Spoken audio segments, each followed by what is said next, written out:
പ്രിയപ്പെട്ട സുഹൃത്തുക്കളെ, ഏതാനും ദിവസങ്ങളായി ഒരു വാർത്ത സാമൂഹ്യ മാധ്യമങ്ങളിൽ വൈറലായി ഓടിക്കൊണ്ടിരിക്കുകയാണ്. വൈറൽ എന്ന് പറഞ്ഞാൽ സാമൂഹ്യ മാധ്യമത്തെ ഏതാണ്ട് കീഴടക്കിയതുപോലെയാണ് ആ വാർത്ത കണ്ടാൽ നമുക്ക് തോന്നുക. എവിടെ നോക്കിയാലും ആ വിഷയമാണ് ചർച്ച ചെയ്യുന്നത്. പലരും പല ചെറുകിട യൂട്യൂബ് ചാനലുകളുമൊക്കെ ഒട്ടനവധി വീഡിയോകളും ആ വിഷയവുമായി ബന്ധപ്പെട്ട് ചെയ്തു കഴിഞ്ഞു. ആ വാർത്ത വൈറലാവാൻ പല കാരണങ്ങളുണ്ട്. കാരണം ആ വാർത്ത ഒരു UDFന്റെ ഒരു യുവ MLA കേന്ദ്രീകരിച്ചുള്ളതാണ്. അത് വൈറലാവാനുള്ള ഒരു പ്രധാനപ്പെട്ട കാരണം. രണ്ട്, ആ വാർത്ത വൈറലാവാനുള്ള മറ്റൊരു കാരണം എന്ന് പറയുന്നത് ആ യുവ MLA ഒരു പൊടുന്നനെ കേരളത്തിന്റെ രാഷ്ട്രീയ നവോമണ്ഡലത്തിലേക്ക് കുതിച്ചുയർന്നു വന്ന ഒരു MLA ആണ്. രാഷ്ട്രീയത്തിൽ വന്നിട്ട് അധികം കാലം ആയിട്ടില്ല.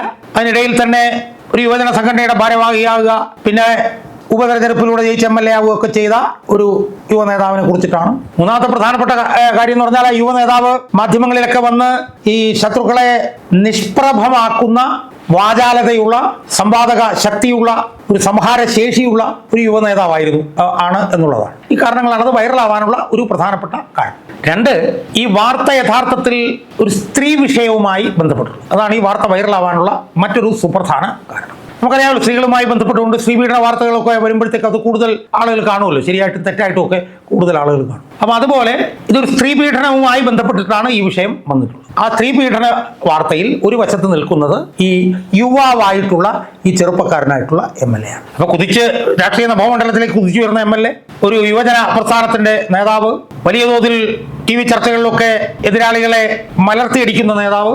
രണ്ട്, ആ നേതാവുമായി ബന്ധപ്പെട്ടുകൊണ്ട് ഉയർന്നു വന്നിരിക്കുന്നത് ഒരു സ്ത്രീ പീഡന ആരോപണം. മൂന്നാമത്തെ പ്രധാനപ്പെട്ട വിഷയം എന്താ? ആ വനിത കേരളത്തിലെ ഒരു പ്രധാനപ്പെട്ട ഒരു TV ചാനലിൽ ജോലി ചെയ്യുന്നു, അല്ലെങ്കിൽ ചെയ്തിരുന്നോ ഒക്കെയുള്ള ആരോപണങ്ങളാണ് ഉയർന്നു വന്നിട്ടുള്ളത്. ഞാൻ ആ ചാനലിന്റെ പേരൊന്നും ഞാൻ പറയുന്നില്ല. ആ ചാനൽ അവരിപ്പോൾ ജോലി ചെയ്യുന്നുണ്ടോ, ജോലി ചെയ്തിരുന്നാണോ എന്നുള്ള കാര്യത്തിൽ എനിക്ക് സംശയം. നാല്, ഈ സ്ത്രീയെ എന്തോ ഗർഭഛിദ്രത്തിന് വിധേയയാക്കി എന്നുള്ള നിലയിലുള്ള വാർത്തയും വന്നുകൊണ്ടിരിക്കുന്നുണ്ട്. ആ സ്ത്രീ പരാതി കൊടുത്തു എന്ന് പറഞ്ഞിട്ടുള്ള വാർത്ത വന്നിട്ടുണ്ട്. ആ സ്ത്രീ വലിയ മാനസിക സമ്മർദ്ദത്തിലാണെന്നും ഡിപ്രഷനിലാണ് എന്നുമുള്ള വാർത്ത വന്നിട്ടുണ്ട്. ആ സ്ത്രീയുമായി ബന്ധപ്പെട്ടുകൊണ്ട് അവർ ജോലി ചെയ്തിരുന്ന ചാനല് കോൺഗ്രസ് നേതൃത്വത്തിന് ഇതുമായി ബന്ധപ്പെട്ട് പരാതി കൊടുത്തിട്ടുണ്ട് എന്നുള്ള വാർത്ത വന്നിട്ടുണ്ട്. അപ്പൊ എന്തായാലും ഈ കാരണങ്ങളൊക്കെ കൊണ്ട് ഞാൻ ഈ നേരത്തെ പറഞ്ഞ ഈ വാർത്ത വലിയ തോതിലുള്ള ചർച്ചയ്ക്ക് കാരണമായിരിക്കുകയാണ്. വലിയ വിവാദം അത് ഉണ്ടാക്കിയിരിക്കുകയാണ്. അതിനുള്ള വേറൊരു പ്രധാനപ്പെട്ട കാരണം എന്താണെന്ന് ചോദിച്ചു കഴിഞ്ഞാൽ, ഈ പറയുന്ന ഇതിൽ ഒരു ഭാഗത്ത് നിൽക്കുന്ന ഈ പീഡകൻ എന്ന് ആരോപണം ഉന്നയിച്ചിട്ടുള്ള ആൾ ആദ്യം വാട്സാപ്പ് അയക്കും, സ്ത്രീകൾക്ക് ആദ്യം വാട്സാപ്പ് അയക്കുമെന്നും ആ വാട്സാപ്പ് ബ്ലോക്ക് ചെയ്ത് കഴിഞ്ഞാൽ ഉടനെ എന്തോ ടെലിഗ്രാമിൽ അയക്കുമെന്നും, അത് ബ്ലോക്ക് ചെയ്ത് കഴിഞ്ഞാൽ പിന്നെ മെസ്സേജ് അയക്കുമെന്നും, മെസ്സേജ് ബ്ലോക്ക് ചെയ്ത് കഴിഞ്ഞാൽ പിന്നെ ഗൂഗിൾ പേയിൽ വരെ മെസ്സേജ് അയക്കുന്ന ആളുമാണ് എന്നൊക്കെയുള്ള നിലയിലുള്ള വാർത്തകൾ വന്നിട്ടുണ്ട്. അയാളെ അതുകൊണ്ട് ചാറ്റർജി എന്നാണ് വിളിക്കുന്നത്. ചാറ്റ് എന്ന് പറഞ്ഞ വാർത്തകൾ വന്നിട്ടുണ്ട്.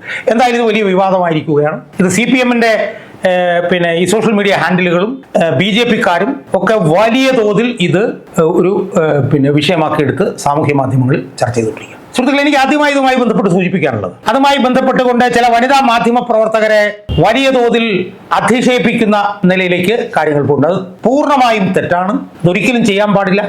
പല വനിതാ മാധ്യമ പ്രവർത്തകരുടെയും പേര് വെച്ചുകൊണ്ടാണ് അത് വരുന്നത്. ഒരിക്കലും ചെയ്യാൻ പാടില്ല. അത് ക്രിമിനൽ കുറ്റമാണ്. അത് സൈബർ സ്റ്റോക്കിംഗ് ആണ്, സൈബർ ബുള്ളിയിങ് ആണ്. അതുകൊണ്ട് അതുമായി ബന്ധപ്പെട്ടുകൊണ്ട് സൈബർ പോലീസ് അതിന് നടപടികൾ എടുക്കണം. അതിന് പത്രപ്രവർത്തക സംഘടനയൊക്കെ സംബന്ധിച്ച് പരാതി കൊടുത്തിട്ടുണ്ടെന്നാണ് ഞാൻ മനസ്സിലാക്കുന്നത്. അതുകൊണ്ട് അത് ആ വഴിയെ പോകണം സുഹൃത്തുക്കളെ. പക്ഷേ എനിക്ക് ഈ വീഡിയോയിൽ സൂചിപ്പിക്കാനുള്ള ഒരു പ്രധാനപ്പെട്ട കാര്യം എന്ന് പറയുന്നത്, ഇതിപ്പോഴും വലിയ വിവാദമായി നിൽക്കുകയാണ്. ഇതിൽ ബന്ധപ്പെട്ട കക്ഷി പുരുഷനായിട്ടുള്ള MLA വന്നിട്ട് തനിക്കെതിരെ ഇങ്ങനെ നടക്കുന്ന ആരോപണങ്ങളെ താൻ നേരിടും എന്നൊക്കെയുള്ള നിലയിൽ അദ്ദേഹം എന്തൊക്കെയോ പറഞ്ഞിട്ടുണ്ട് എന്ന് ഞാൻ കേട്ടു. നല്ലതാണ്, അങ്ങനെ പറയണം, അത് പറയുന്നതിൽ തെറ്റൊന്നുമില്ല. പക്ഷേ ഇതിൽ അടിസ്ഥാനപരമായിട്ട് ചില വിഷയങ്ങൾ ഉയർന്നു വന്നിട്ടുണ്ട്. എന്താണത്?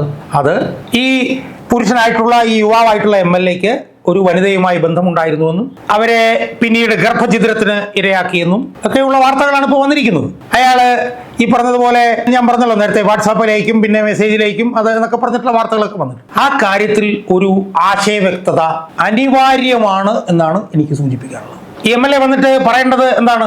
അത് എനിക്കെതിരെ ഇങ്ങനെ നീക്കം നടക്കുന്നു, ഞാൻ അതിനെതിരെ നിയമ പോരാട്ടം നടത്തും എന്നൊക്കെയാണ് അദ്ദേഹം ഒന്ന് പറയേണ്ടത് തന്നെയാണ്. പക്ഷെ അത് ശരിയാണ്. പക്ഷെ അത് മാത്രം കൊണ്ടായില്ല. ഈ വിവാദത്തിൽ തനിക്ക് എന്തെങ്കിലും പങ്കുണ്ടോ, തനിക്ക് ഇതുപോലുള്ള ബന്ധമുണ്ടായിരുന്നോ, ആ ബന്ധത്തിൽ ഇങ്ങനെ ഈ പറയുന്ന പോലെ ഗർഭിണിയാവുകയും ഗർഭഛിദ്രം നടത്തുകയൊക്കെ ചെയ്തിരുന്നോ, അതിലൊരു ആശയവ്യക്തത വരുത്താൻ ഈ MLA ബാധ്യസ്ഥനാണ്. രണ്ട്, താൻ ഇങ്ങനെ മെസ്സേജ് അയക്കുന്നത് സംബന്ധിച്ച് വാർത്തകൾ വന്നിരിക്കുന്നത് ശരിയാണോ തെറ്റാണോ, ആ കാര്യത്തിൽ ഒരാശയ വ്യക്തത വരുത്താൻ ഇതിൽ ഭാഗഭാക്കായിട്ടുള്ള MLA ബാധ്യസ്ഥനാണെന്നുള്ള കാര്യത്തിൽ ആരും തർക്കമില്ല.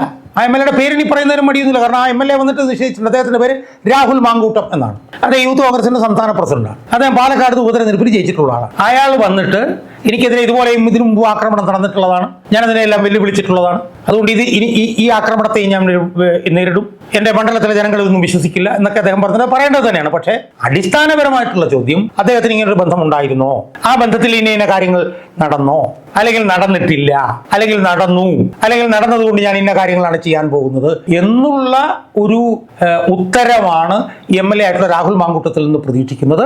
അത് നിർഭാഗ്യവശാൽ ഇത് ഇതുവരെ കിട്ടിയിട്ടില്ല. അത് കിട്ടാത്തതുകൊണ്ട് ഇതിങ്ങനെ ഒത്തുതീർന്നുവെന്നും ഇതിന് പുറകിൽ ചില രാഷ്ട്രീയ നേതാക്കന്മാരുണ്ടെന്നും ഇതിന് പുറകിൽ പൈസ കൊടുത്ത് ഒതുക്കിയിട്ടുണ്ടെന്നും ഒക്കെയുള്ള ഒരുപാട് ആരോപണങ്ങൾ വന്നുകൊണ്ടിരിക്കുകയാണ്. അതുകൊണ്ട് എത്രയും പെട്ടെന്ന് രാഹുൽ മാങ്കൂട്ടം രംഗത്ത് വന്ന് ഇതിനകത്ത് ആശയവ്യക്തത വരുത്തിയില്ലെങ്കിൽ അദ്ദേഹം പ്രതിസ്ഥാനത്തായിരിക്കും നിൽക്കുക എന്നുള്ളതാണ് അത് സംബന്ധിച്ചിട്ട് എൻ്റെ നിലപാട്.